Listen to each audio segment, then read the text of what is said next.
Hello friends, स्वागत है आपका मेरे यूट्यूब चैनल पे।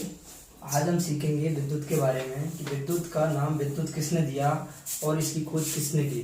तो विद्युत का जो नाम दिया था विद्युत, वो दिया था थेल्स नामक वैज्ञानिक ने।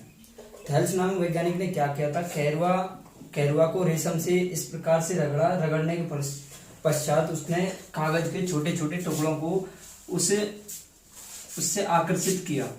कैरवा को रेशम से रगड़ने के पश्चात कागज के छोटे टुकड़े आकर्षित हुए। तो कागज के जब छोटे टुकड़े आकर्षित हुए तो क्यों हुए? क्योंकि इन दोनों में आवेश बना। क्या बना? आवेश। तो आवेश बनने के फलस्वरूप ये कागज के छोटे छोटे टुकड़े उससे आकर्षित हो गए। तो आकर्षित होने के पश्चात इसका नाम जो दिया था थेल्स ने, वो दिया था क्या? विद्युत, इलेक्ट्रिसिटी, जिसके बारे में हम आज पढ़ते हैं। तो इलेक्ट्रिसिटी अपनी दो प्रकार की होती है, एक स्थिर विद्युत और एक गतिज विद्युत, static electricity and dynamic electricity. तो स्थिर विद्युत की जो खोज की थी वो भी थेल्स नाम वैज्ञानिक ने की थी, क्योंकि ये जो अपनी विद्युत बनी थी यहाँ से, वही अपनी कौन सी विद्युत बनी थी? स्थिर विद्युत। स्थिर विद्युत क्या होती है? तो स्थिर विद्युत अपनी वह होती है जिसको अपन तारों में प्रवाहित नहीं कर सकते, ठीक है, जिसमें सिर्फ आवेश तो होते हैं लेकिन अपन तार में प्रवाहित नहीं कर सकते। विद्युत अपनी वो होती है जिसमें आवेश का अध्ययन करते हैं अपन, लेकिन स्थिर विद्युत में अपन आवेश का अध्ययन तो कर रहे हैं लेकिन इसको अपन तार में प्रवाहित नहीं कर सकते, ठीक है। तो ये होती है अपनी स्टैटिक इलेक्ट्रिसिटी, जिसकी खोज किसने की? वही थेल्स नाम वैज्ञानिक ने की थी। वही अपनी इसकी खोज की थी लगभग इसने 19वीं शताब्दी में, ठीक है। आगे है अपनी दूसरी गतिज विद्युत डायनामिक इलेक्ट्रिसिटी। इसकी जो खोज की थी वोल्टा नामक वैज्ञानिक ने की थी। वोल्टा नामक वैज्ञानिक ने कैसे की थी इसकी खोज? रासायनिक पदार्थों की क्रिया की थी, जिसमें एक वोल्टामीटर पात्र लिया था इसने कांच का, उसके अंदर एक कॉपर की इलेक्ट्रोड पटकी और एक जिंक की इलेक्ट्रोड, दोनों को उसके अंदर रख के नहीं उसमें H2SO4 इसने अम्ल डाला था, जिसके फलस्वरूप रासायनिक पदार्थों की क्रिया हुई। क्रिया होने के फलस्वरूप अपनी कौन सी विद्युत बनी? गतिज विद्युत बनी, ठीक है। गतिज विद्युत में भी वो अपनी कौन सी प्रकार की विद्युत बनी थी? डीसी धारा, डिस्ट करंट बनी थी, जिसके बारे में अपन विद्युत धारा के रासायनिक प्रभाव जो अपना टॉपिक है उसके अंदर पढ़ेंगे कि किस तरीके से वोल्टा ने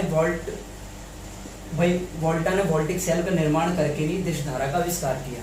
सबसे पहले उसी को पढ़ेंगे अपन उस टॉपिक के अंदर, रासायनिक प्रभाव के अंदर। दूसरी होती है अपनी प्रत्यावर्ती धारा अल्टरनेटिंग करंट, ठीक है।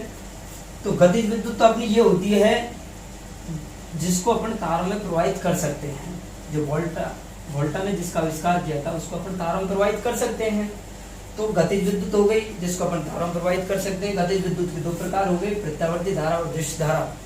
प्रत्यावर्ती धारा वह धारा होती है, वह राशि होती है जिसके मान और दिशा समय के सापेक्ष क्या होते रहते हैं? परिवर्तित होते रहते हैं, वेरिएबल।